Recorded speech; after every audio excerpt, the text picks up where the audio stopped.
Hello friends, in this video I will show you how to fix your downloaded file is not appear in your download folder in Windows 11. So open settings in Windows 11. So icon, this Windows icon and settings. Here click on privacy and security. Now here underneath permissions click on download folder and turn on this option. Anyone using this device can choose if their apps have access to the downloads folder when this is on, and also turn on let apps access your downloads folder.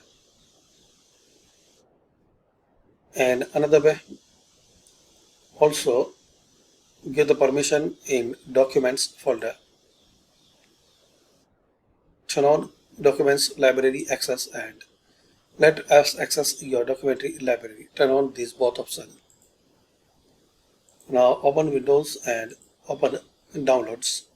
So all your downloaded file, image or videos will be available and appear. So thanks for watching guys. Please comment this method work for you or not.